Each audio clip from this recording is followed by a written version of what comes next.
জয় শ্রীকৃষ্ণ। রাধে রাধে। নমস্কার দর্শক বন্ধুরা, অমৃত জ্ঞান ইউটিউব চ্যানেলে আপনাদের সকলকে জানাই সুস্বাগতম। প্রথমত নতুন বছরের প্রত্যেককে জানাই প্রীতি ও শুভেচ্ছা। ভগবানের কৃপায় নতুন বছর আপনাদের ভালো কাটুক, এটাই প্রার্থনা করি ঈশ্বরের কাছে। যাই হোক, আজকের এই অনুষ্ঠানে আলোচনা করব পৌষ মাস সম্পর্কিত তিনটি খুবই গুরুত্বপূর্ণ বিষয় নিয়ে। নাম্বার 1, পৌষ মাসের শনিবার দিনগুলোতে ভুল করেও এই 5টি খাবার মুখে তুলবেন না, নতুবা শনিদেবের কুদৃষ্টি আপনাদের জীবনে পড়তে পারে, যার ফলে জীবন ছারখার পর্যন্ত হয়ে যেতে পারে। বিশেষ করে যাদের শনির অন্তর্দশা, শনির ঢাইয়া বা শনির 7.5 চলছে, বা যাদের শনিবার জন্ম, তারা তো ভুল করেও এই খাবারগুলো কিন্তু শনিবার দিন গ্রহণ করবেন না। নাম্বার 2, পৌষ মাসে এই ফুল ও ফল সংগ্রহ করুন। মা লক্ষ্মীর কৃপায় কি যে সমৃদ্ধি পাবেন তা কল্পনা করা যাবে না।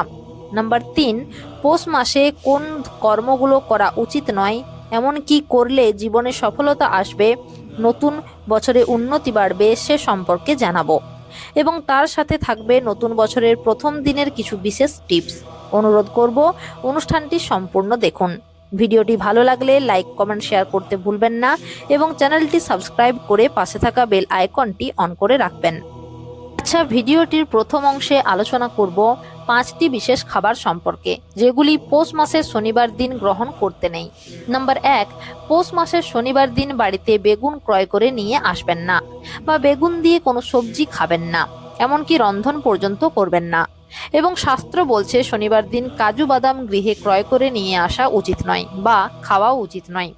এছাড়াও আপনারা পৌষ মাসের শনিবার দিন সরিষার তেল কখনো কিনবেন না, বরং যদি পারেন প্রত্যেক শনিবার কোনো ব্রাহ্মণ বা গরিব মানুষকে আপনারা অল্প করে সরিষার তেল দান করতে পারেন। এর ফলে কিন্তু শনির 7.5 দশাটা অনেকটাই কম প্রভাব হবে। আর সবথেকে বড় বিষয়টি হলো, শনিবার দিন আপনারা গায়ে হাতে পায়ে সরিষার তেল কিন্তু মাখবেন না, কারণ আপনারা সবাই জানেন যে শনিবার দিন সরিষার তেল শনিদেবকে অর্পণ করা হয়।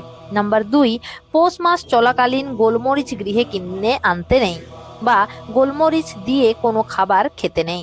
জীবনে নানান দিক থেকে সমস্যা আসে। অন্যদিকে শাস্ত্রে নিষেধ করছে শনিবার দিন ভুল করেও কালো তিল বাজার থেকে ক্রয় করে গৃহে নিয়ে আসা উচিত নয়। কালো তিল স্পর্শ করা পর্যন্ত উচিত নয়, এমনকি এই কালো তিল কোনো খাবারে ব্যবহার করা উচিত নয়। এই প্রসঙ্গে আরও একটি বিষয় বলে রাখি, অনেকের দেখবেন খাবার অভ্যাস রয়েছে চিরতা পাতার রস। আপনারা এই পৌষ মাস চলাকালীন ভুল করেও শনিবার দিনগুলিতে এই চিরতা পাতার রস খাবেন না, নতুবা কিন্তু ডাইজেস্ট প্রবলেমের জন্য শারীরিক সমস্যা দেখা দিতে পারে। আচ্ছা, এরপর ভিডিওটির দ্বিতীয় অংশে আলোচনা করব পৌষ মাসে এই ফুল ও ফল সংগ্রহ করুন ও এই কয়েকটি জিনিস বাড়িতে নিয়ে আসুন। নতুন বছরে মা লক্ষ্মীর কৃপায় কি যে সমৃদ্ধি পাবেন তা কল্পনাও করা যাবে না। আচ্ছা, প্রথমেই যে জিনিসটির কথা বলবো তা হলো পারদের লক্ষ্মী মূর্তি। আজ্ঞে হ্যাঁ বন্ধুরা, এই পৌষ মাস চলাকালীন যে কোনো বৃহস্পতিবার দিন মনে ভক্তি রেখে যদি আপনি এই মূর্তি বাড়িতে আনতে পারেন, তাহলে বাড়িতে সুখ, শান্তি, সমৃদ্ধি বৃদ্ধি পাবে। কিন্তু যাদের এই পারদের লক্ষ্মী মূর্তি কেনার সামর্থ্য নেই, তারা পিতলের মূর্তিও কিনে আনতে পারেন বৃহস্পতিবার দিন এবং সেই মূর্তির পূজা করুন নিয়ম রীতি মেনে। তবে পারদের লক্ষ্মী মূর্তি সবচেয়ে বেশি শুভ ফলদায়ক বলে মনে করা হয়। দ্বিতীয়ত, আপনারা এই পৌষ মাস চলাকালীন এই জিনিসটি পারলে অবশ্যই নিজের ঠাকুর ঘরে প্রতিষ্ঠা করুন। সেটি হলো দক্ষিণাবর্ত শঙ্খ। এটি গৃহে থাকলে কখনোই কোনো রোগ, নেগেটিভ এনার্জি প্রবেশ করতে পারে না এবং এই শঙ্খকে বিজয়ের প্রতীক, ধনের প্রতীক, অভীষ্ট লাভ এবং মঙ্গলের প্রতীক হিসাবে শাস্ত্রে গণ্য করা হয়েছে। আচ্ছা, এরপর তৃতীয়ত যে জিনিসটির কথা আপনাদেরকে বলবো তা হলো পিতলের লক্ষ্মী পাদুকা। এই লক্ষ্মী পাদুকা যে বাড়িতে থাকে সেই বাড়ি সুখ ও সমৃদ্ধির অধিকারী হয়ে থাকে। সুতরাং যে কোনো বৃহস্পতিবারের দিন সংসারে সুখ, শান্তি বজায় রাখতে অবশ্যই মা লক্ষ্মীর পাদুকা চিহ্ন আপনার গৃহে নিয়ে আসুন। চতুর্থ জিনিসটি হলো পদ্ম ফুল। আজ্ঞে হ্যাঁ, এই পৌষ মাস চলাকালীন যে কোনো বৃহস্পতিবার দিন আপনারা পদ্ম ফুল অবশ্যই মাকে মনে ভক্তি সহকারে নিবেদন করুন, ফলাফল পাবেন হাতে নাতে। আচ্ছা, এরপর পঞ্চম যে জিনিসটির কথা বলবো আপনাদেরকে তা হলো ধান। আজ্ঞে হ্যাঁ, আপনারা যদি এই ধানের শীষ কোথাও দেখতে পান, এই বিশেষ করে এই পৌষ মাস চলাকালীন, তাহলে অতি অবশ্যই বৃহস্পতিবার দিন মাকে ধানের শীষ অর্পণ করুন। মায়ের হাতে ধানের শীষ ধরিয়ে দেবেন এবং নিজের মনস্কামনা মাকে জানাবেন। এর ফলে দেখবেন আপনাদের জীবনে অবশ্যই সফলতা আসবে, আপনারা আপনাদের অভীষ্ট লক্ষ্যে পৌঁছতে পারবেন এবং আপনাদের আটকে থাকা কাজ অনেকাংশেই সম্পন্ন হয়ে যাবে। যাই হোক, ষষ্ঠ যে জিনিসটির কথা আপনাদেরকে বলবো তা হলো মা লক্ষ্মীর অতি প্রিয় কড়ি। অতি অবশ্যই পৌষ মাস চলাকালীন বা যে কোনো বৃহস্পতিবার দিন মনে আন্তরিকতার সঙ্গে ভক্তির সঙ্গে মাকে অর্পণ করুন।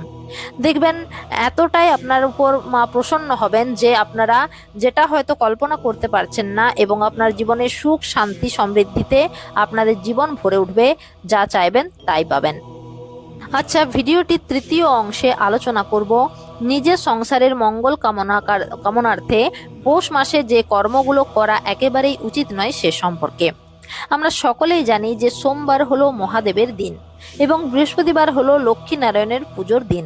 সুতরাং এই দুটো দিনে পৌষ মাসে আপনারা কিন্তু কোনোভাবেই আমিষ আহার গৃহে রন্ধন করবেন না এবং বাইরে গিয়েও আমিষ আহার গ্রহণ করবেন না, নতুবা শিব ও মা লক্ষ্মীর আশীর্বাদ থেকে বঞ্চিত হয়ে যাবেন। এছাড়াও এই মাসে যারা ঘরে ভাড়া দিয়ে রেখেছেন তারা নিজেদের ভাড়াটিয়াকে উঠে যেতে বলবেন না এবং এই মাসে ভুলেও কাউকে খালি হাতে ফেরাবেন না, কারণ এই পৌষ মাসটিকে আমরা সকলেই বেশ আনন্দের সাথে পালন করি।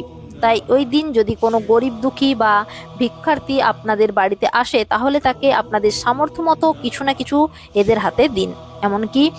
এমনটি করলে যেমন পুণ্য অর্জন হবে তেমনি মহাদেবের কৃপা লাভ হয়। যদি সম্ভব হয় তাহলে এদের না খাইয়ে ফেরানো উচিত নয় বলে মনে করা হয়। এর ফলে গৃহে অন্নের অভাব হয় না এবং সংসারে আপনার সুখ শান্তি বজায় থাকবে। শুধু তাই নয়, পৌষ মাসের সোমবার, শনিবার এবং বৃহস্পতিবার দিন ভুল করেও চুল, দাড়ি, নখ বা ক্ষৌরকর্ম এগুলো কিন্তু করা কখনোই উচিত নয় এবং এই দিনগুলোতে স্বামী স্ত্রীর মধ্যে কোনোভাবেই সম্পর্ক স্থাপন করাও কিন্তু উচিত নয়। দেখুন, পৌষ মাসে কোনো প্রকারের মাঙ্গলিক কর্ম করা হয় না এবং এই মাসে জায়গা জমি বলুন, ঘরবাড়ি এগুলো কিন্তু ক্রয় করতে যাবেন না। যদি আপনারা ভাড়া বাড়িতে রয়েছেন কিন্তু অন্য ভাড়া নিতে চান, অর্থাৎ অন্য ভাড়া ঘরে যেতে চান, তাহলে এই মাসটা বাদ দিয়ে মাঘ মাসে যাবেন। এছাড়াও এই পৌষ মাসে কোনো মতেই সাপ নিধন করবেন না, এতে দেবাদিদেব মহাদেব আপনার উপর রুষ্ট হতে পারেন, ফলে আপনার জীবনে অমঙ্গলও নেমে আসতে পারে। তাই সংসারের সুখ শান্তি ও জীবন যাতে মঙ্গলময় হয়ে ওঠে সে উদ্দেশ্যেই এই রূপ কাজটি থেকে বিশেষ করে এই মাসটিতে বিরত থাকবেন। যদি পারেন তাহলে পৌষ মাসে অবশ্যই পুকুর বা নদীর মাছ এদেরকে খাবার নিজে হাতে এবং যখনই উপায় কি করবেন তখন অবশ্যই শিব ও পার্বতীকে স্মরণ করবেন। এতে আপনার আর্থিক সমস্যা দূর হবে, পরিবারের সুখ শান্তির ছোঁয়া লাগবে এবং শারীরিক সমস্যা থেকেও বেশ কিছুটা রেহাই পাবেন। তবে একথা অবশ্যই মনে রাখবেন যে ভুল করেও মাছের হানি ঘটানোর চেষ্টা এই মাসটিতে করবেন না, নতুবা আপনি বা আপনার পরিবারের সদস্যদের বিপরীত ফলের শিকার হতে পারে। শুধু তাই নয়, যাদের জীবনে কালসর্প দোষ রয়েছে, শনির 7.5 দশা রয়েছে, রাহুর কুদৃষ্টি রয়েছে, তারা অবশ্যই যতটা পারবেন এই মাসে কালো পিঁপড়েদেরকে আটার গুলি তৈরি করে তাতে চিনি মিশিয়ে খেতে দিন এবং মাছ এদেরকে খাবার খাওয়ান। এর ফলে এইরূপ দোষগুলো থেকে রেহাই পাবেন। যাই হোক বন্ধুরা, আজকের ভিডিওটি এখানে শেষ করলাম। যদি ভিডিওটি ভালো লেগে থাকে তাহলে লাইক, কমেন্ট, শেয়ার করতে ভুলবেন না। ঈশ্বর আপনাদের প্রত্যেকের মঙ্গল করুক। নমস্কার, ধন্যবাদ।